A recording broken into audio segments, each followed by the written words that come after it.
You don't need to build a huge business to get a huge exit, a life-changing exit. Just stay laser focused. Don't chase shiny objects. I see a lot of founders trying to boil the ocean. It's just the more focused you are on like a singular niche, especially someone bootstrapping, the more likelihood of success, in my opinion. I think vertical, like everything's, the age of like horizontal software is challenging. Like you have to have a lot of money to do that.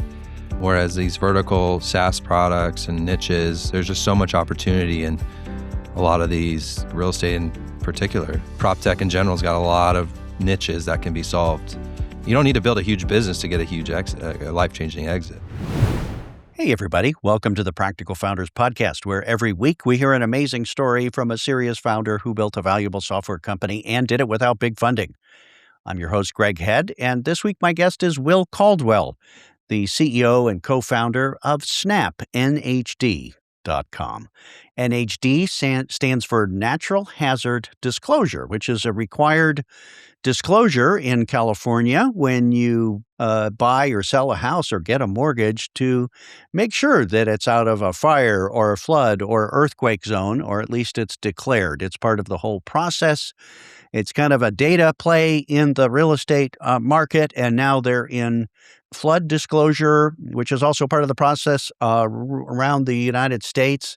It's a growing industry as climate changes and everybody's more sensitive to it. Will is a great entrepreneur who started in the niche of the real estate software industry in this small corner, but built a very valuable business and sold most of it to a strategic partner. So it's starting in a corner and building a strategic acquisition that was very successful. We talk about all of that with Will, getting started, growing, being part of a big company now, and the vision for being one of the new leaders to take over from the legacy incumbents. Hey, Will, good to see you. Welcome to the Practical Founders Podcast. Greg, thanks for having me. Yeah. Excited to be here. The first time we met, we had a few calls way back when, in your early days. You were in San Diego. I was in Phoenix, where it was all sunny for both of us. I'm in Dallas, and you're in Atlanta, and there's snow and ice and, power outages and all that kind of stuff. Funny how that works. The world brings us a different place. You're in Atlanta these days? How's that going? It's good. We have a small family now, and Okay, yeah. it's a very convenient place to raise a small child. A lot of amenities. Yes, a lot of amenities. Okay, the big city. Well, we'll talk about your journey to get there, which involved, a sale of a partial sale of the company and a strategic partnership, and lots going on there. First of all, let's talk about your company. I guess you call it Snap these days because you have multiple products, but it was Snap NHD back in the day. What is Snap these days after all these years? Snap now it's a data business. We build data and analytics products for real estate and mortgage. So we sit in that world. For real estate and mortgage brokers and people who do the frontline work, or the people that make the software that they use? We build software for mortgage underwriters to assess risk and fraud. Okay. So they use all kinds of software, and it's one more software that a mortgage underwriter, writing a mortgage, would use to make sure that it's a valid mortgage. What specifically do you do in the hazard space there? That was your uniqueness. Every mortgage in the United States, both refinance and HELOC, needs to know, and purchase needs to know if that property's in a flood zone. We automate that determination for all lenders. So is it just floods, or in California they have fires and earthquakes and all kinds of crazy stuff? We do have a California-specific product called a Natural Hazard Disclosure Report. It's required on every home sale in California, and it discloses fire, flood, earthquake, tsunami, and a laundry list of other environmental concerns related to a property in California.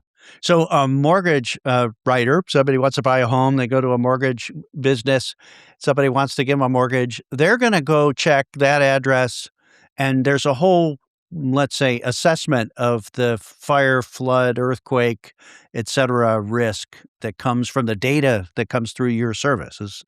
Do you do the You get the data, but do you make an assessment, give it a score? What we do is we aggregate a lot of big data sets, public records, and normalize that data and those determinations in our system and deliver that via API through legacy infrastructure. Okay. So it turns into a button in that mortgage processing, system of record software, right? Sticky stuff there. That's Okay. it. So I guess that's a niche of the US mortgage and underwriting market and the specific feature, right? Around hazard and flood assessment and determination. Did you think of it as a micro niche kind of focus? I mean, you're focused on it. There's a lot of software in real estate. Well, I saw it as a tip of the spear. I see. It's a way to penetrate the market, grab market share, and at the end of the day, I knew that both consumers of real estate and mortgage lenders are spending a lot of money to close a deal. And so once you have the relationship, it's a lot easier to sell them more stuff. And you make money when they want to get this data, right, in the process, but they make money when they sell a mortgage, right? And so this is an enabler, almost a sales enabler, for them in the mortgage industry, right? Yeah, it's a legal requirement and it stands in the way of them getting paid. So there's a Oh, propensity to there buy. you go. Right. Not a nice to have, a required to have your kind of thing. So, yeah, we'll go into how you got into this corner of a corner and how you got it going. But you're in Atlanta because you sold a majority of your company to a strategic, one of your strategic partners, joined forces. We'll talk about exactly how that's set up. It's not quite as simple as a full acquisition and so forth, but how big did the company get before you sold it in, let's say, revenue, customers, employees, whatever you could say? Yeah, we got it to about 5 million in sales Yeah. and yeah, and about 30 employees. Okay. And was that, let's say, profitable or starting to be profitable? One of those things? Yeah, we were cash positive. So it Okay. was just a very lean and mean machine. Lean and mean. Did you ever raise funding? I know you had a little bit starting off there. Yes, we did raise about 1.2 million from friends and family. No institutional capital. Okay. Is this literally family and uncles and things like this? Oh my goodness. Literally family. Oh, okay. Well, yeah, and I guess they're happy because you transacted, some of that there. And who did you partner with? I don't know. Do you call it an acquisition or what's your term for this, where you are now and who did it? We sold to a majority of the company to a company called Intercontinental Exchange. They're the parent company behind the New York Stock Exchange. So about a $95 billion market cap company. So Wow. it's a big boy. And what does that company do? Are they in the mortgage or real estate industry and diversified, or is it something specific that they do? Yeah, they have three business pillars. They own the New York Stock Exchange and related exchanges. They have a big futures business. So if you're familiar with Brent crude, Oh, it's sure. actually called the ICE Brent crude contract.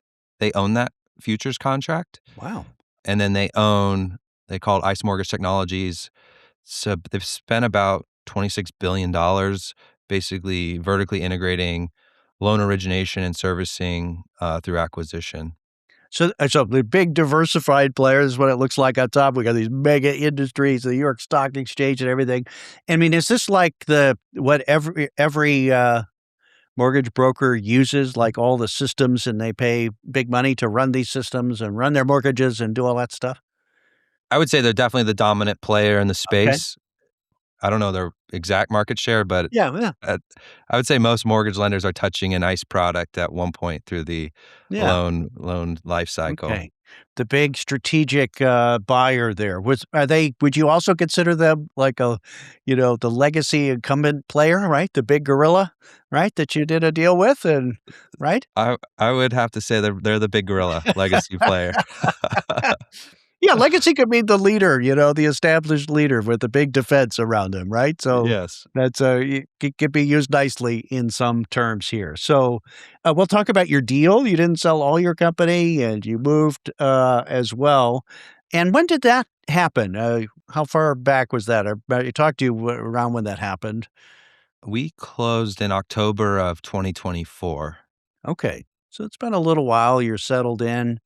Now you're part of the ICE mortgage tech business there, right? An add-on in their thing and probably integrating and integrating your team and so forth. So we'll talk about how that's operating. You got a smile on your face here. You started out as the scrappy entrepreneur in San Diego, couple tries. I remember talking to you way back when, and you're making it happen and surviving and trying to stay off the funding and all that kind of stuff. And now you're deep into this strategic acquisition and you're still smiling. Are things going well? I'm really enjoying it. It's a lot of smart people. I think as an entrepreneur, it's really fun to operate at scale, Ah. and I really enjoy that. So you're turning into a legacy incumbent yourself, right? With all the other smart people inside there, right? Scale has its privileges, right, Will? That's great. So very excited. Congratulations on a practical founder win. You're not through your game yet. You're still in the middle of it. And, looking at the market, I don't know, could you put a finger on, what percentage of mortgage professionals who could use your software are using it right now? Is it like a 1%? It's just this corner of a corner so right now, or are you starting to make headway? Yeah, I would say we're in the double-digit market share Oh, now, right. Look at you. so Yeah.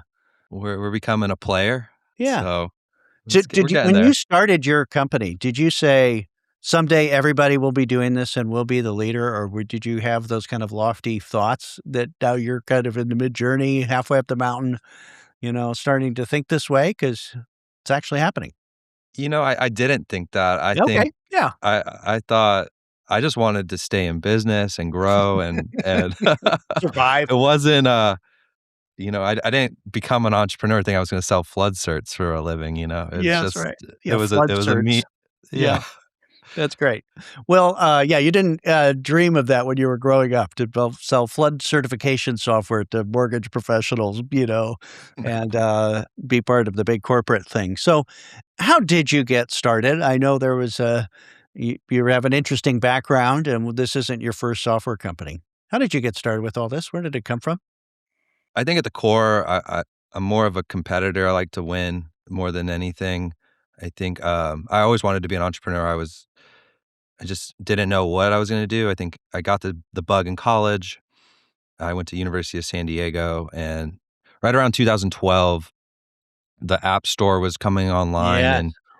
and a lot of kids in California were starting apps and getting funding, and I was like, that's the dream. I wanna do that. And, I was a big kite surfer growing up, so a lot of tech people from Silicon Valley were big into kite surfing, so it was just like a cool network to see kite surfers and entrepreneurs, very successful entrepreneurs kite surfing, and so I was like, "This is who I, like, wanna be around. This is my path," and I got started building my first app in college, but more started by building an app for my mom's real estate company, Hmm. and I just wanted to, like, get experience doing it and see what happened, and sure Yeah. enough, once we launched that, other realtors came to me and they're like, "Hey, can you build me one?" And I was like, "Wow, there's like a million realtors. Anything times a million Okay. sounds good. We'll talk about the real math behind that, but yeah. Yeah. Sounds good to me." And lucky enough, I once we launched that, got we went to a trade show, got great reviews, and I got invited to pitch some angel groups in San Diego. Mhm. And the first 2 said yes, so I got to Oh, wow. choose. So it was hot out the gates, as I was graduating, I had to pick one, and raised a $250,000 to be an entrepreneur out of college, And what was and what was the name of that product or company? What did it turn into? that company was called Dizzle, and I ran it for about 2 years Hmm. before it started to fizzle. Oh, yes, you've said that before, right? Yeah, the dizzle fizzle. Yeah, yeah. And what did it do for real estate agents? That was the frontier of real estate agents with everybody finally had an iPhone and everybody was in the field and they had not used software until now they could put something in their hand, in their car, do all of that thing. But what did it do? At its core, it was a client retention tool. It acted as like a real estate agent's like personal Angie's list. Hmm. So you move to Atlanta. I need the tree trimmer. I need the handyman. That these realtors do a Yes. lot of business, so they usually Mhm. work with good That's professionals. who we ask. That's right. Yes. And we were just digitizing that and giving it to clients. And it was a good business. It kept going for 5 or 6 years. It just wasn't very scalable. And what happened to that? You had some investors. Did you finally say, "We're shutting it down and sorry, gang," or what did happen to that? What we did was, as we're dealing with a lot of vendors in that space, I realized that some of these vendors on our platform were making a lot of money Ah, getting in front of agents. your So referrals. Yeah. Mhm. those referrals were very valuable. So I was looking at the market, and I was like, I could just become one of them and beat them at their own game. Ah. And so that's how we stumbled into Snap. And I rolled the initial investors from Dizzle into the new company, and we recapitalized Snap and HD. That's And nice of you. You didn't shut it down and say, "Sorry, folks, I'll have a clean start. I'm gonna bootstrap from here." You kept a commitment. Thanks for your support. It didn't really work out. It's turning into something else. I'll bring you along. Very nice. yeah, and that paid off handsomely in the end. So I For can't them, what you're saying. for everyone. For me, Oh, it was just like it paid dividends yeah. um, Why did that pay handsomely. dividends for you to keep the investors from your first venture that fizzled? So some of those early investors were key in introducing large customers at the very Yeah. end and Yeah. negotiating Yeah. the deal with ICE. So some were actually in your industry. These Freds and family were in the real estate industry and so forth. So, right? They were, yeah. That Okay. was crucial. Okay. Well, it says, don't piss people off along the way here. It's a small world in this big market. I get it. Was that hard on you as a young kid to have this exciting idea and watch it not really fizzle? It's hard to sell to real estate agents. I think you probably learned that. Yes. It wasn't too hard. I was just getting frustrated with the churn and with real estate agents. I wasn't enjoying it. Yeah. But I think as part of my strength is just being scrappy and willing to pivot and say no to bad ideas. Ah. How do you know if it's a bad idea when you're a young kid, right? What did you learn pretty quickly?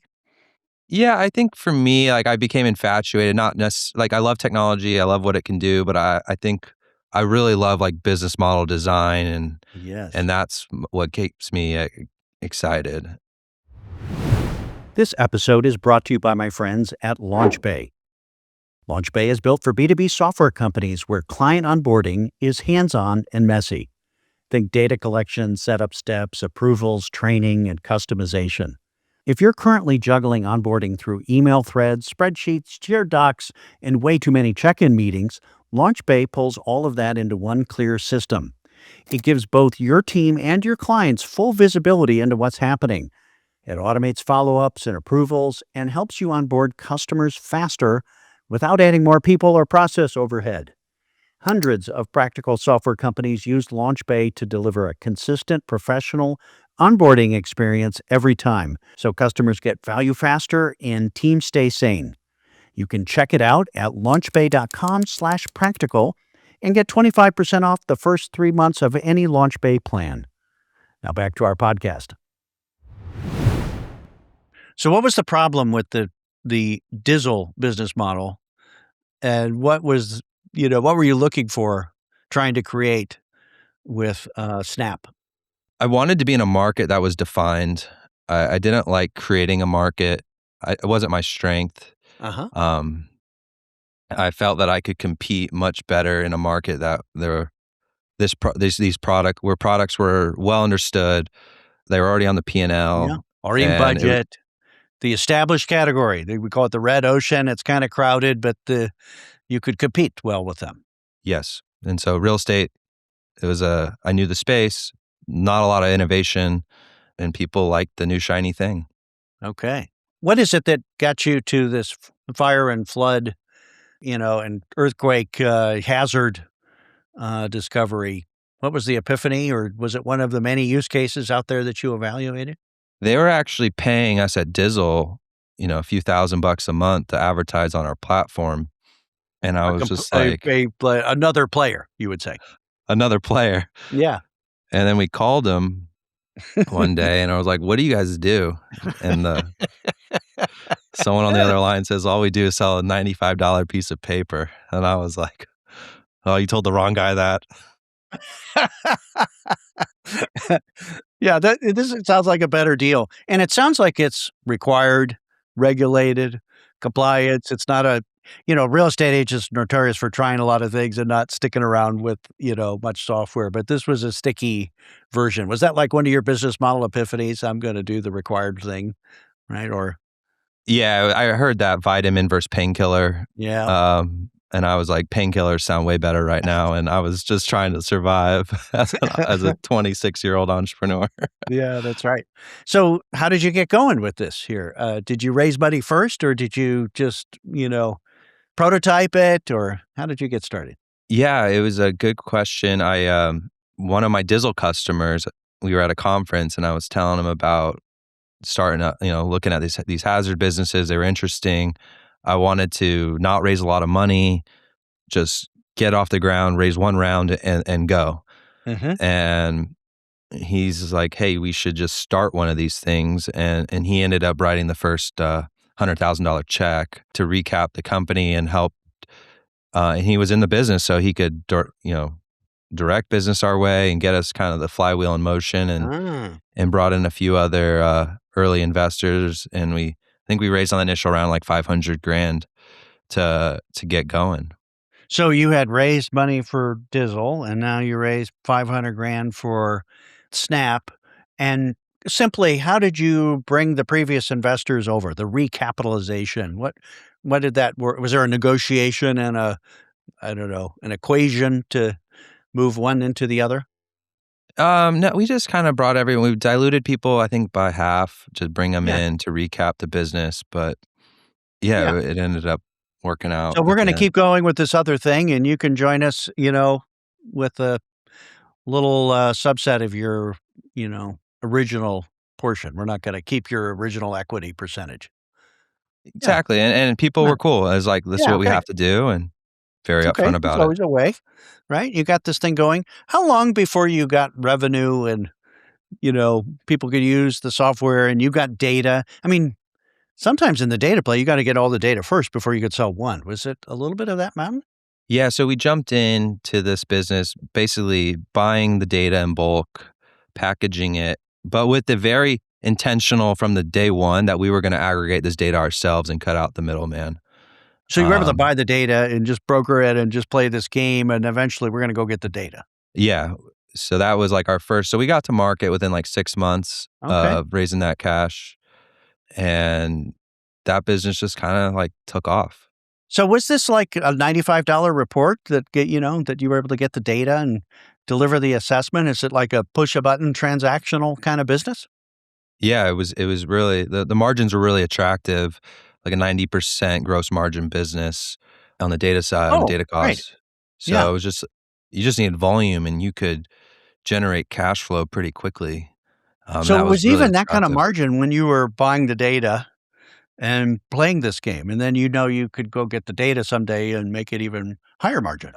I think we were at like a 75% gross Okay. margin when we started, and now we got that way now Yeah. we have like a fixed operating model now Okay. on So that this is a business. data service, right? Did you have an app that delivered all of this or a website to type this in, give us your credit card, press a report, or how did that work? You had a software side of this. Yeah, it was a website, and then it was clear to me that this business was moving directly more into like an API first model, where if we could deliver our products via API into legacy infrastructure, like both on real estate and mortgage, we were the first ones to do that in our Okay. space. Like the And so that, innovation of the button inside the app they already used to get the ding report, right? At just the moment they need it, right? Oh that's my it. gosh. Okay. Well, that sounds like you got up and running. What was the hardest part getting to your first, let's say, million in revenue? Usually, survival starts to feel a little easier after that. Our competitors came after us pretty Ah, aggressively. right. Threw rocks at you. What did they do? I got sued a few times Ah. for, competitors just playing nasty.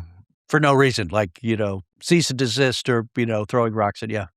Yeah, we had one of our data vendor cut us off one night because he kind of got an idea of what we were doing. So that was a scramble.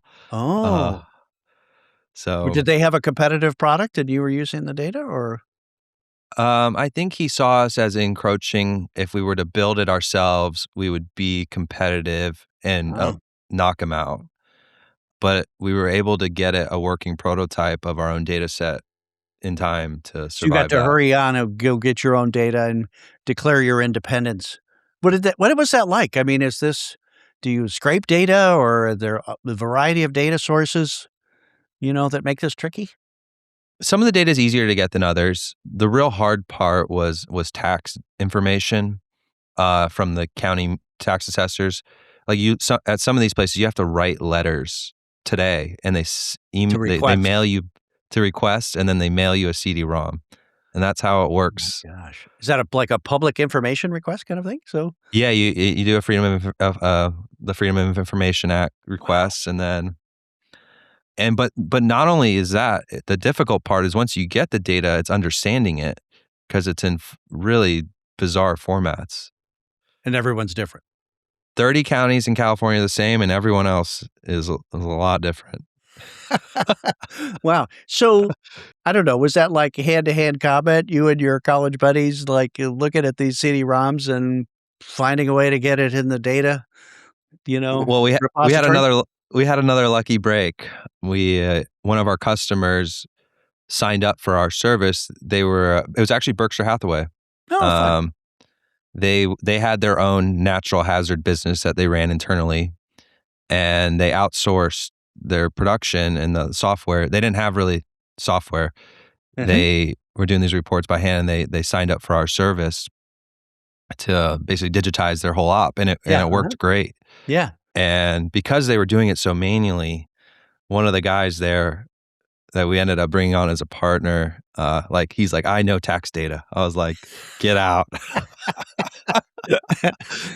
And I was like, you're hired.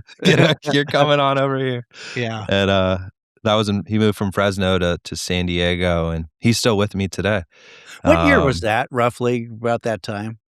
oh gosh, that must have been like 2018, Okay, 20. 2018, and this feels a lot like almost every industry in any region of the world in the '90s where there was all on paper and spreadsheets were new and maybe there was a PC and the internet was coming and all this thing. I mean, literally 20 years later, the data to solve this problem that was required by regulation, you know, was manual updating still. It still is. Wow. So you still get CD-ROMs and you still and update the data. So what were the big guys doing? Did you have big competitors that had services around this? Were they doing the same Yeah, thing? we definitely had competitors. I Okay. think what I realized was a lot of these ancillary niches within real estate, these are often very like secondary, even tertiary business lines Oh, to their core it's not their businesses. priority. I just had this conversation with one of my founders in the groups here. Deal with big companies, and it's not even a second line or a third line. You know, it's big to them, but not to the core big company. So yeah, it doesn't get the focus. So it was a perfect entry point for someone like me that was scrappy and willing to innovate in it. Okay, and do the hard thing that nobody else was gonna do, apparently, just do the manual work, right? And once you do it once, you can do it again. And so Oh. it's well oiled machine now. And this was a California-focused company, right? For this particular service, right? Yeah, just California. It was a small market. It made sure we focused. And Yeah, so we stayed focused for, 5 years. 5 years, just California, and did you raise any more funding, or we got over the revenue hump? We didn't, I think we raised like a little bit, but not much at all after that. What did you think you were creating here? Like, "Okay, I got something up and running. I've learned from my first adventure. It's kinda profitable." Were you trying to change the world or make a bunch of profit and go back to kite surfing or something like that? What was your intent back then as a I mean, fearsome I competitor? wanted to, yeah, I Yeah. wanted to build to sell. Okay. And that was a big goal of mine. And Well, you it had was just, investors, so they were expecting some payback, right? yeah. Did No, they that was, did any of them help, as board members or advisors? I'm sure they would call you once in a while saying, "How's it going? Are we gonna make any money here or what?" yeah, and I had a great roster, like great friends and people that became like advisors close to the company that had equity that were instrumental in just supporting along the way. So And what yeah. is instrumental? A little therapy for you or making connections or what kind of things? No, I became really close with a friend in San Diego who was an early Qualcomm employee Mhm. who was, when we had some engineering challenges, had a deep Rolodex of folks There we go. Yeah. that could hop in and help. And then just again, some of my early board members were just really instrumental in helping negotiate, bring customers and also negotiate the sale of the company. Okay, they got involved in the exit as well. So that's amazing. Um, did you feel like you were learning this game? I mean, were you reading books and talking to other founders or whatever, or were you deep in the hole, getting your data and selling as much as you could? I was definitely involved like in the startup scene earlier, and then I just became hyper focused on Yeah. our industry on the second half of the Snap journey, and just went really deep, meeting Okay. customers and relationships that way. Did you think you would have a successful? I mean, you got up and running with the California, the NHD, that's Natural Hazard Discovery. Is that what that is? Disclosure. Disclosure. Right. So you were focused on that. Did you have an ambition to, expand to do, flood disclosure for the rest of the country when it's been a bigger issue there? Or what was your growth strategy? I knew that in order to get like the valuation of the company up tremendously, like we need to expand our market, our TAM, Yeah. and the flood component. We were buying these flood certs ourselves from our competitors, and then I just realized like we should just do what we did again in Hazard Okay. and sell these flood certs to. Was the dynamic the same? Big competitors doing it slow, lots of manual, integrate in with a button, this kind of thing? They were a little bit more automated, but it's exact same competitors. So I knew the cultures of our competitors, and I knew like again the flood was not there. It was like it was an important business, a profitable business, but not their main focus. Um, and that bit in the flood business was a lot bigger because it's nationwide and even more automated. And it was a really attractive business, but hard to Yeah. break into when you're selling Yeah. Well, you an got a little momentum, right, in California and kept going. Did you have co-founders and team members that, were with you in the beginning?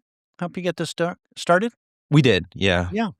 We, some come and some go, So you had a yep. co-founder go. Are you the technical co-founder, or were you like a turn into a data guy here, or did you have a technical I'm person? not Yeah. technical, but Okay. I know enough to be dangerous. Yeah. So Yeah, great. Okay, so when did you feel like, okay, we got something here? I know what it's like to not have something. We're on to something here. And I don't know if you feel, a little settled or maybe, it's hair on fire all the time. But like, when did you feel like you said, okay, we got something here? When it was you got to 1 million in revenue or break even? Or when did you feel a little relief and momentum? yeah, I would say once you got to 2 or 3 million in revenue, it feels like you have something real. And we were fortunate enough during COVID, real estate market went nuts, Okay. and There we go. we were Right like there. printing cash, so it was a good So you time. had built the system and I guess done the, and what your go-to-market is, but you got enough people to be ready. So when real estate kind of climbed steadily through the teens, the 20 teens, and then kind of it was a scramble, during COVID, and you were ready for that, I guess. Y- we were in a good position, and we invested a lot of those profits into our flood business, So you were and ready with flood nationally when COVID hit. right after. Oh, I see. Okay. Uh, so, Okay. but we were able to invest enough to build the engine, get it to a point where we could then start to expand into the lending market. Yeah. So, All right. So it sounds pretty simple. Just did these things. And was it crazy hard or, did you give up kite surfing? I definitely stopped wasn't kite surfing as much. I picked up golf, which I enjoyed, and that Oh, paid good. off. But yeah, I was pretty serious about business. Is this at this stage? My kite surfing career was dwindling, and I Yeah. was uh, I was just very ambitious. I wanted to build a big company in the space, and that's kind of was my fuel. So Okay, so you started in a corner, kinda you could see a national business and big competitors, you're gonna go after that market. Why didn't you raise venture funding? You could have told a story that says, "We did this, now we're going here, we need funding to go after it," but you didn't raise funding. I had seen enough people by this time that would did the Silicon Valley tour and Yes. didn't make any money. The kite surfers, right? The Silicon Valley guys. During COVID, we had almost sold the business too. So Ah, I got really close to seeing my my earnings post sale during COVID, and any dilution was I was hypersensitive to that oh. having gotten so close. Just because you knew venture funded founders who weren't gonna make any money when they sold this thing or, were disappointed with the exit or, you know, or was I it just knew about that you? Yeah. Yeah, I just knew this wasn't a billion-dollar company either. Okay, So I was right. being very practical about that, like this was a Yeah, strategic acquisition to someone that wants to be in the space for the same yeah, reasons I wanted to be in the space. It was a very tip of the spear business or a product line that we had that would allow expanded wallet share once you got them hooked on it on the flood stuff. okay. And so how did you get these, fragmented, disparate millions of people in the real estate and mortgage industry? How did you get them to hear about your solution, Snap, and get addicted to it, right? So every time they'd press the button, send you $100.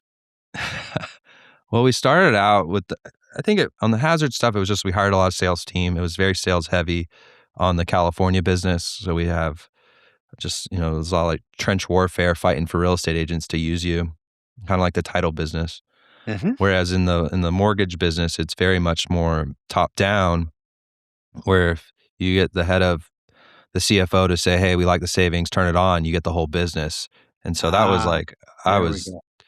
I was like, I like this game. And so what would I don't know, what would a big account, in the middle growth years look like? Is that like 100,000 a year, 20,000 a year?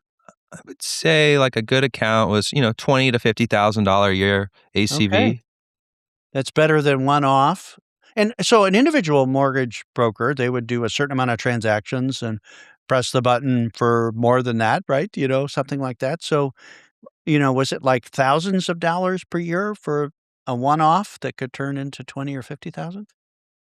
Yeah, generally it was like, say you're doing 1,000 loans a month, you're paying us $10 a loan, Mm. Okay, that's there how we it go. works. All right. All right. Toll, It's a toll. we would say, yeah. Yeah, and you provide a service there, I guess, as well. Um, did you have an ambition about how big this business could be? You could do a calculation about how many real estate transactions are happening in mortgages, and if we got $10 for a certain percentage of them, I'm sure you're in the midst of that now. It's growing, and you're still doing this, but I don't know. You knew it wasn't going to be $1 billion business, but did you have a Yeah. sense for how big this business could be? Yeah, I knew some of our competitors during COVID, they got their flood businesses up near 100 million in sales Wow. at a 60% EBITDA margin. Yes. Um, Okay. I didn't need to know much more than that, but I was pretty much You sold. had me at EBITDA. That's right. Yeah. That's awesome. The old joke, the old days of software is, all software entrepreneurs didn't know how to spell EBITDA. We were just growing and going, right? There's the frontier and so forth. So in the end, COVID helped, right? With all the people moving around the country and, right, let's say disruption and change that was happening. Yeah, no, it was great, and then it wasn't so great. Okay, When so what happened after that? The boom busted? yeah, so we got 400% hikes in interest rates in 1 year. Okay. People stopped buying homes, and I was a week away from closing on the sale of the company, and that fell apart. So Because it of was the interest rate change and the change in the just market or something? yeah, macro environment. It was just, people stopped spending. Companies weren't buying. Yeah. That was And why did the deal fall apart? I mean, was it just the macro environment changed and it was like, "Uh-oh." macro environment. Yeah. People stopped buying. We couldn't hit our budget, so it was just a whole host of we couldn't control Okay. that. What did that feel like to go through that whole process, get to the paperwork, the market changed, and then the deal falls apart? It was terrible. I felt really I was not happy for a few months. I was because I'd been doing this 7, 8 years, and I was like, this Grind, is escape grind. velocity. Yeah, Right. I was. Was somebody gonna Yeah, buy the whole thing and if that stuff? yeah. Okay. You probably tried that on to see, what life would be like on the other side, and it doesn't happen here. What's your lesson for that from that, yourself? Is the deal's never done till it's done, so don't count on it or, you know Yeah, yeah. you made me a better entrepreneur. It really helped when we went to sell again because I was just very on edge and didn't count anything until it was like the money was in the bank. Like that was, Did I you was, learn a lot going through that process the first time that helped you the second time? Like, about your financials or there's a lot of learning that usually happens. yeah, I did. I think it was more about momentum than anything. We, Okay. as the market downturned, we lost momentum. And so, Wow. um, that when we went to sell again, we had a lot of momentum, and so then Okay. that kinda gave me confidence that this was gonna get done. So you built momentum, right? Your own, this is going to go whether you're with us or not. And so the deal with ICE Mortgage Tech, part of Intercontinental Exchange, for more than half of your company, can you say about what percentage it is and what kind of multiple you got? I think it was pretty exciting, but like, is that Yeah, public information or can you talk about that? I gotta be careful what I say, but yeah, it was a double-digit multiple, and it was a great acquisition, and it's been a great partnership, and I have nothing but great things. I mean, I'm loving working there still, so they bought Okay, great. 51%. We Yeah. actually we wanted that because I wanted to stay on. I believe in what we're doing, and so I wanted to see this through. How do you sell 50% to a strategic? You say, "I can't sell you if you wanna buy us, you can only buy this much now. You'll buy the rest later?" Is that how that works? Or based on milestones? Or could you sell it to somebody else? No, it's like a structured, earn-out, Okay, basically, so it's, they have the right to buy the rest in I in see. in in 2 years Okay. or from now, yeah. So you walked in, to this interview here, and you have a lanyard around your neck here. Why don't you show that to people here, right? The corporate badge The around your core neck and everything. So now you're part of the team. How is it structured there? Is it still Snap, an independent company that plugs into their software? Or are you a product group and part of the whole organization now and getting integrated? How did you come into the ICE Mortgage Tech family? Well, I think what made this acquisition for them easy for both them and me was they were actually reselling our flood product before they acquired us, I see. and I think we were already well acquainted with their sales team. I'm a natural salesman, so I can get along with the salespeople, and I was very like enjoy that, and then I understand the tech, so it was like a good bridge to Yeah, help the sales team be successful. And I learned that if you can make salespeople successful, they'll go to war for you. there we So go. And what does that was being successful mean specifically? Make them money? I don't know. How would you define that? salespeople are motivated by money, Okay. and so make them money, All right. and then also deliver a good experience for their clients. So if you do Yeah. those two things, happy customers and money, you're in rare air.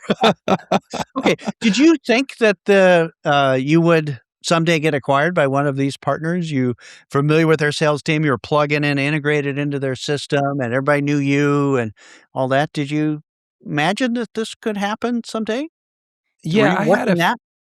I had a feeling the ice, if it went well, it was likely an exit opportunity for us.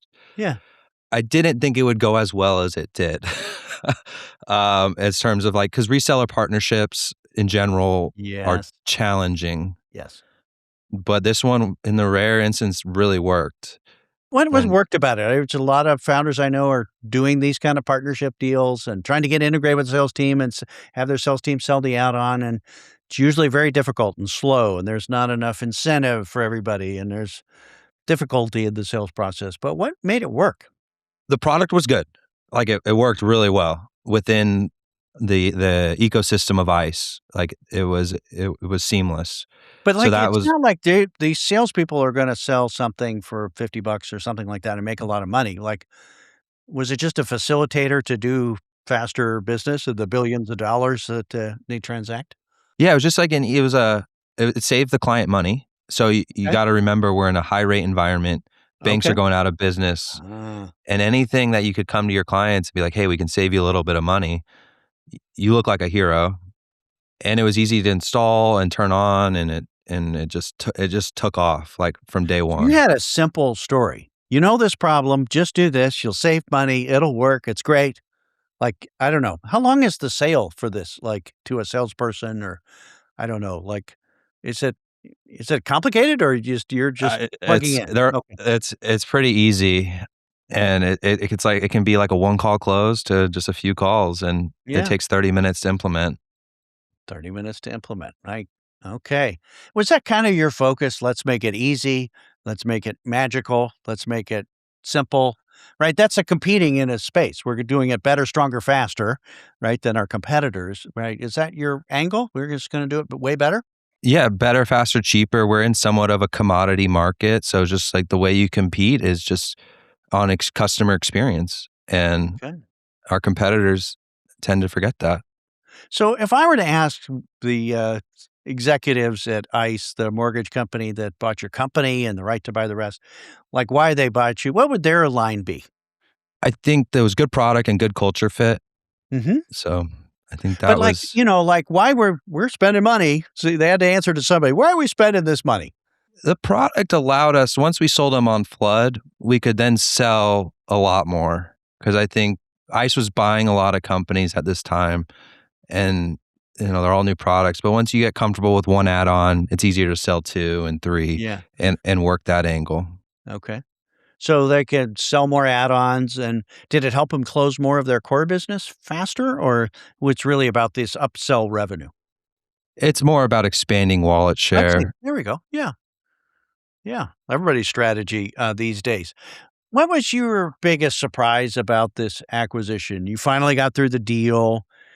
Remember when you moved to Atlanta, right? And you had a new kid, I think, just then, or what was the biggest thing that, you're surprised about working in this bigger company, right? This scrappy surfer entrepreneur, right? I don't think I'm surprised by how entrepreneurial it's been more Mm. so. I was thought there'd be more there is bureaucracy with any big company, but the willingness for people to have a good idea and go try and give you the resources to go do it, like Ah. they're very open-minded to that, and I think that's why I've thrived at it. So So, and what does it take for you now you have to grow the business inside?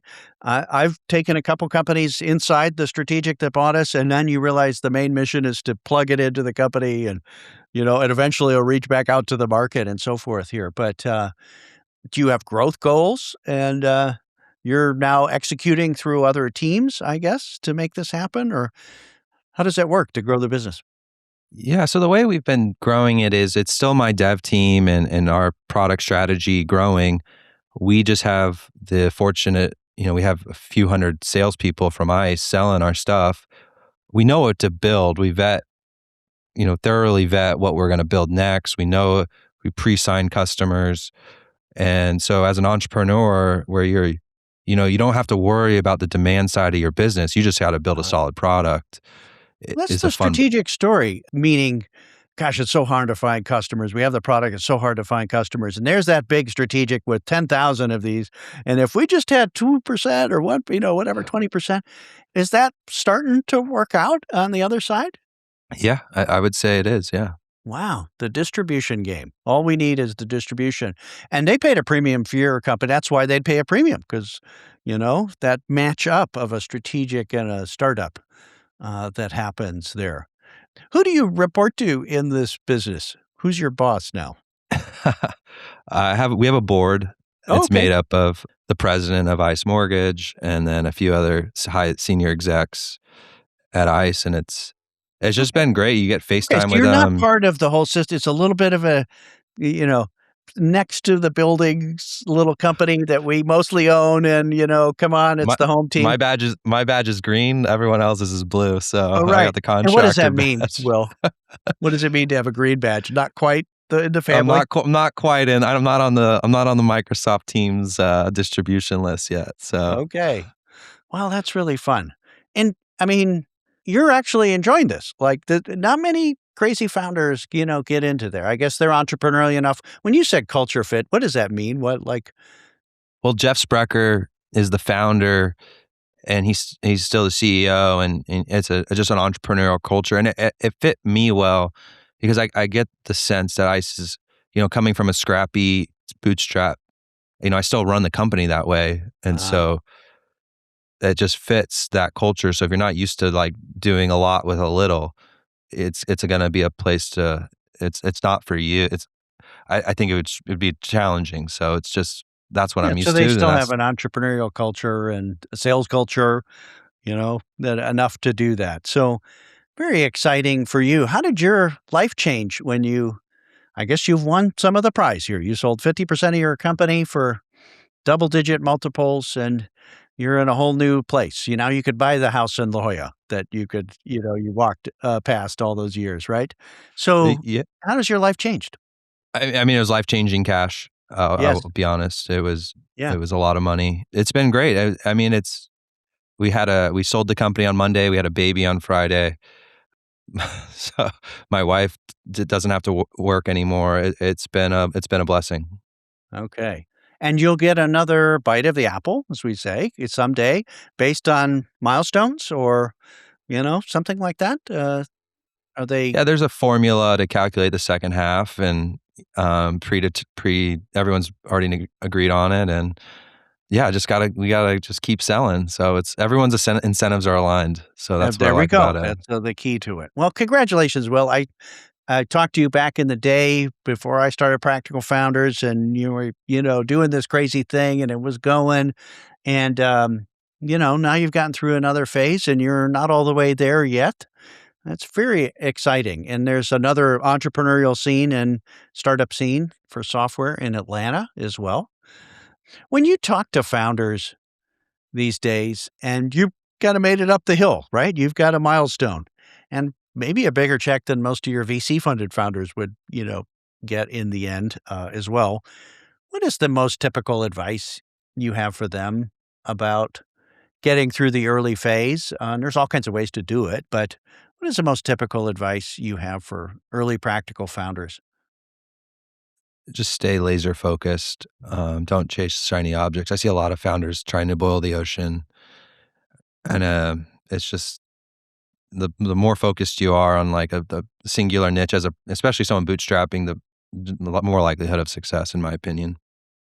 And as you say, the focus about your niche, like where in this broad market, I'm really just going for this slice, just California, just this hazard and, disclosure, is that what you're saying here? Really focus on the space Yeah, that you can win?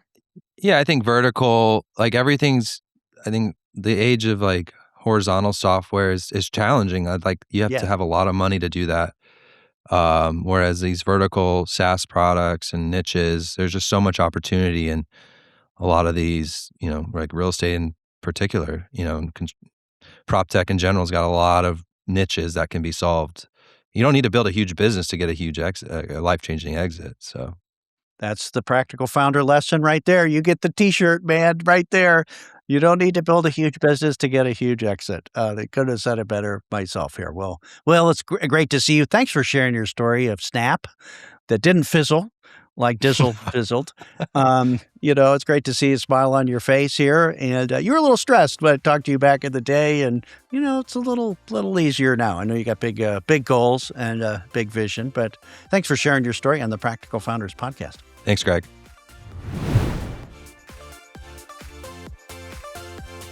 Thanks for watching this week's interview on the Practical Founders podcast. Be sure to like this episode and subscribe to the Practical Founders YouTube channel to keep up with my weekly in-depth interviews with serious software founders who are building valuable software companies without big funding. You can check out my blog, all the podcast episodes, and information about my Practical Founders CEO peer groups at practicalfounders.com, or message me on LinkedIn if you'd like to connect. See you next week.